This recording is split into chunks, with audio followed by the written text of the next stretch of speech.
কমিক্সে পড়েছে বা টিভিতে দেখেছে, তারা তো একটা ফিল করেছে, অনেক মেমোরিজ ক্রিয়েট করে। সেই মেমোরিজগুলো বা যে ফিলটা তারা করেছে, ওই ফিলটা আমরা মেলাতে পারি। আবার এটা একটা বড় চ্যালেঞ্জ ছিল আমাদের কাছে। শুটিং করার টাইমে এমন কোনো এক্সপিরিয়েন্স হলে হয়তো সারাটা জীবন মনে থাকে। সিনেমাটা করেছি, এটাই সব থেকে বড় এক্সপিরিয়েন্স, যদি আজীবন মনে হয়। এতগুলো এক্সপিরিয়েন্স হয়েছে সিনেমাটা, এত মজা করেছি আমরা, এখনো মিস করি সেই জিনিসটা, যে জাস্ট আর যদি করতে পারতাম ভালো লাগতো। সিনেমাটা আমরা 100% দিয়ে করেছি, বাট সেই অফস্ক্রিন যে মজাটা, ওটা খুব মজা করেছি। একটা যদি কোনো মজার ঘটনা বলা যায়, একটা কোনো মজার ঘটনা মনে করে এত করেছি না, আর মাথায় আসছে না। প্রত্যেক দিন অন্যরকম করে মজা করতাম, নিজেদের মধ্যে পার্টি করতাম, ঠিক আছে, শটের বাইরে কি করবো, অফস্ক্রিন কাজ, অফস্ক্রিন মজা, অফস্ক্রিন খেলা। দর্শকদের উদ্দেশ্যে যদি কিছু বলতে চান? একটাই কথা বলবো যে প্লিজ কোনো ওটিটি অ্যাপ, কোনো থার্ড পার্টি অ্যাপে প্লিজ দেখবেন না, অবশ্যই সিনেমা হলে গিয়ে দেখবেন, কারণ তাহলে আপনার সেই মজাটা পাবেন না। অ্যাকচুয়াল মজা সিনেমা হলেই পাবেন। সবাই সবাই আমাদেরকে ব্লেম করবেন না যে আপনারা সো মাচ। সন্দীপ রায় বিশেষ কারণে আজকে আর ওই অনুষ্ঠানে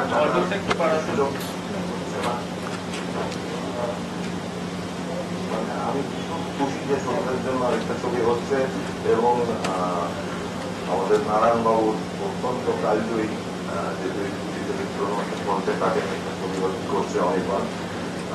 সেই ট্রেলারটা আমি আজ আমাদের এই বিশপ লিফরা রোডের বাড়ি থেকে লঞ্চ করছি ট্রেলারটা।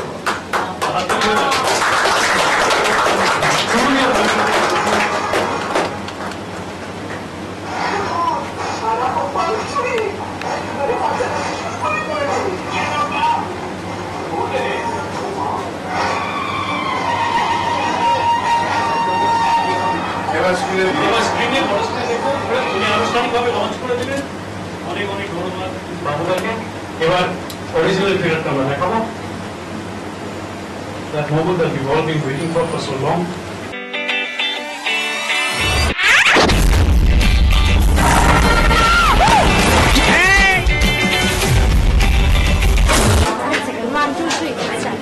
যেহেতু আমরা দেখতে পাচ্ছি যে স্বাভাবিক একটা বিএফএসের কাজ করে থাকে, আমরা যেটা জানছি হচ্ছে বাংলায় স্বল্প বাজেট যেটা আমরা জানি বিষয়গুলো রাগ ঢাক করে বলে না না না না সেইটা অ্যাচিভ, সেটা কীভাবে অ্যাচিভ করলে দেখতে চাইছি হয়েছিল, স্পেশালি আমার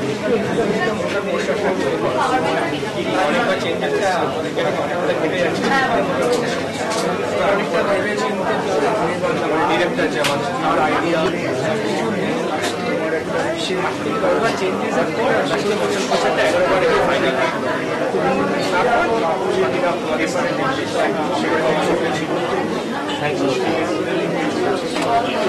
থাকবি সবসময়। ছোটবেলা থেকে মোটামুটি পড়ে বড় হওয়ার দুটো ক্যারেক্টার আমাদের ছোটবেলা থেকে ঘুরিয়ে ঘুরিয়ে, তো এরকম একটা ভালো প্রজেক্টের সাথে যুক্ত হওয়ার একটা আলাদাই মজা আছে।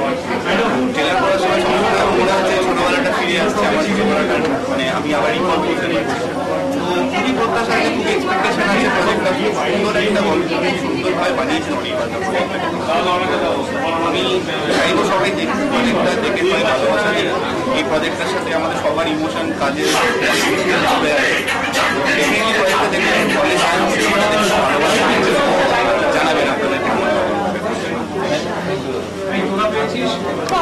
একটা কমিক যেটা রিক্রিয়েট হচ্ছে, যেটা সিনেমা হচ্ছে, কতটা এক্সাইটেড এই সিনেমাটাকে নিয়ে প্রথমে?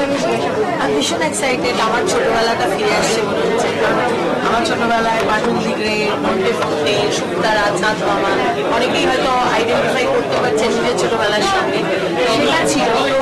সেই কারণে এটা আমার কাছে খুব স্পেশাল একটা প্রজেক্ট এটা, এবং সারা জীবন স্পেশাল প্রজেক্ট। এই সিনেমা কোনো স্পেশাল মুহূর্ত যেটা সারা জীবন মনে থাকবে? সারা পুরো ছবিটাই সারা জীবন মনে রাখার মতো। মন্টে ফন্টে ক্যারেক্টার যেটা পড়ে আমি ছোটবেলায় প্রত্যেক মাসে বসে থাকতাম, তারা জ্যান্ত হয়ে সামনে চলে আসে প্রত্যেক থেকে। এর থেকে বড় মেমোরেবল জিনিস আমি এবং মজার মজার কাণ্ড করে, কোথাও চোখের পলক ফেলতে পারবে না। আমার চরিত্রের নাম হচ্ছে চিংড়ি, সে হচ্ছে স্কিলড পকেট মার ড্রাগন, পরান্দার অত্যন্ত প্রিয় ছাত্রী, এবং তাকে কি করে মন্টে ফন্টে সাহেস্তা করবে সেটা দিয়ে। Thank you so much. Iconic comic যেটা আমরা মানে আগে দেখে এসেছি, এই জেনারেশন যে জেনারেশন অলরেডি ভুলে গেছে বাংলা কমিক বাংলা কার্টুন, সেই জেনারেশনের কাছে এই সিনেমাটা কতটা প্রভাব ফেলবে বলে প্রভাবের কথা পরে আসি, মানে এটা ভীষণ প্রয়োজন। কারণ আমাদের কাছে মজা, হিউমার, কমেডি যে সারল্যতা ছিল সেইটা with the passage of time সমাজের বিভিন্ন জটিলতার জন্য হয়তো ন্যায্য কারণে সেটা পাল্টে গেছে। আমাদের কাছে এখন মনে হয় যে সারল্যের কমেডির একটা খুব বড় জায়গা আছে। বাবা মা ছেলেমেয়ের সঙ্গে বসে যে সিনেমা দেখতে পারবে, বাবা মা সন্তানদের সঙ্গে যে মজাটা ভাগ করে নিতে পারবে, তার চাহিদা ছিল চাহিদা আছে, থাকবে থেকে যাবে। সেইটা চলচ্চিত্রের উপায়টা হচ্ছে না ভীষণ আনন্দের খবর। কারণ চলচ্চিত্র খুব স্ট্রং একটা মিডিয়া, অনেক বেশি মানুষের কাছে পৌঁছে যেতে পারে, সারা পৃথিবীব্যাপী বাঙালিরা একবার সুযোগ পাবে। সেদিক থেকে উৎসাহ চেষ্টা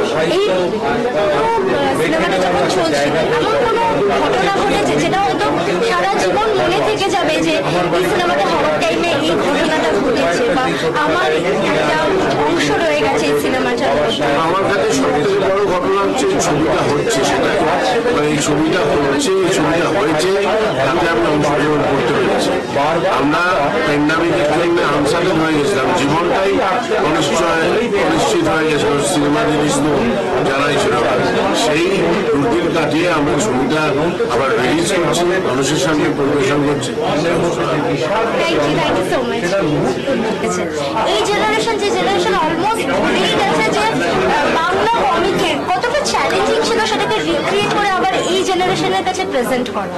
চ্যালেঞ্জ তো বিরাট বড় ছিল, সেটা চ্যালেঞ্জটা এই জেনারেশনের কাছে রিপ্রেজেন্ট করার থেকে আগের জেনারেশনের কাছে রিপ্রেজেন্ট করাটা বেশি বড় চ্যালেঞ্জ। কারণ যারা এইটা পড়তে পড়তে বড় হয়েছে তাদের কাছে এটা বিরাট মনের মধ্যে গেঁথে রয়েছে, যেমনভাবে আমাদের সবার মনের মধ্যে রয়েছে। কারণ আমি আগেও বলছিলাম যে এটা আমরা যখন ছবির গল্প, একটা গল্প করি বা উপন্যাস করি, সেখানে লোকে নিজের মতো ভিজুয়ালাইজ করে যে এখান দিয়ে পাহাড়, এই লোকটা এরকম, মানে তার হাইট এরকম। কিন্তু যখন এটা কমিক্স তখন কমিক্সে তো যে স্রোতটা সে অলরেডি একে দেখিয়ে দিয়েছে যে এই লোকটা যখন চটকে পড়ে তখন উলট করে আওয়াজ হয়। এবার এই উলট করে আওয়াজ হয়, সেই প্রেজেন্টেশনটা, তার কস্টিউম, তার সেট, তার খাবার দাবার, কেকের সাইজটা কেমন হয় সবাই জানে। তো সেখানে আবার এই টোটাল জিনিসটা অথেন্টিক হওয়া একটা বড় চাপ ছিল। তার জন্য যেটা ছিল সেটা হচ্ছে যে আমার কাস্টিং করার সময় অনেক বাচ্চাদের আমি দেখেছি, অডিশন নিয়েছিলাম, তারপরে নতুন মধ্যে যারা তারা দুজনেরই নাম শোভন। এখন অব্দি আমি কিছু শোভন না, কিন্তু নতুন মধ্যে বলেই হ্যাঁ নন্দে বল কেমন আছিস, হাতি স্যার মানে ইনফ্যাক্ট আমার যখন লুক সেট হয় তখন নারায়ণ দেবনাথ আমাদের স্টুডিওতে এসেছে। লুক সেটের দিন উনি দেখে চমকে গেছিলেন, এই হাতি স্যারকে দেখে আমি এঁকেছি নাকি আমার এটা দেখে তিনি কাস্টিং করে বুঝতে পারছি এতটাই এটাই জিজ্ঞাসা করার ছিল যে আমি যখন নিজে পার্সোনালি দেখেছিলাম স্যার মাস্টার মশাইকে হুবহু মিলে গেছি। কাস্টিংয়ের চ্যালেঞ্জ হিসাবে আপনি নিয়েছিলেন, মানে এরকম হুবহু মিলে যাওয়া আমাদের কাছে আমরা ছোটবেলা থেকে যেগুলো দেখে এসেছি। এমনিতে আমি একটুখানি খুঁতখুঁতে, মানে আমি ভীষণ ল্যাব খাই, কাজ করি না, যখন করি সেটা ভালো করি। সেই জন্য আমি এখন করবো না, করছি না। যদি করি সেটা আর আবার খুব থাকা চলবে না। এটা একটা মানুষের এক একটা ক্যারেক্টারিস্টিক্স থাকে, সেই জন্যই সব দিকেই সেটা ছাপ করে। বিরিয়ানি খেলে অনেকটা না খেলে তো সেরকম যখন কাস্টিংটা ছিল সেটা বড় চ্যালেঞ্জ ছিল। সেটার জন্যই হাতি স্যারকে খোঁজা, অনেক হাতি স্যার দেখে লাস্টে আমি সত্যি পাতিরা মাটিতে পেলাম। এতটা আগে করে আমি নিজেও আশা করি। নতুন কাস্টিংয়ের সঙ্গে কাজ করে কেমন লাগে? নতুন কাস্টিংয়ের সঙ্গে আমি সবসময় কাজ করি, আমার যা কাজকর্ম আমি নতুন পুরোনো মিলিয়েই কাজ করি। নতুন পুরোনো আমি আলাদা আমি যেটা দেখি সেটা হচ্ছে যে কাজটা সেই কাজটা আছে তো অভিনয় করলে সেটাকে 100% তার মতো করে সেটা সুন্দর করে যদি চর্চাও না দেয় সেটা যেন পরিষ্কার থাকে সেই রকমই নতুনদের নিয়ে আলাদা করে আমার কোনো সমস্যা হয় না কখনো আমি কমফোর্টেবল কোনো অসুবিধা নেই শুটিং চলাকালীন এমন কোনো মুহূর্ত যেটা এখন সারা জীবন মনে থেকে যাবে এই সিনেমাটার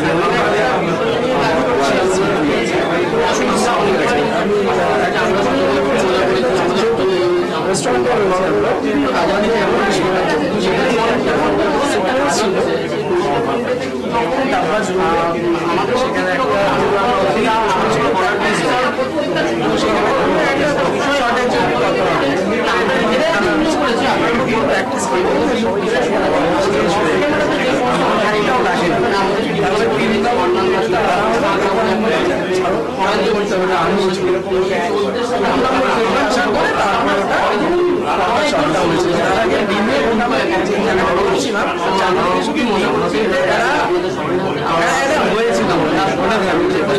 দর্শকদের উদ্দেশ্যে শেষ যদি কিছু বলতে চান দেখুন আপনারা শৈশবটা ফিরে পাবেন chance to revisit your childhood thank you so much thank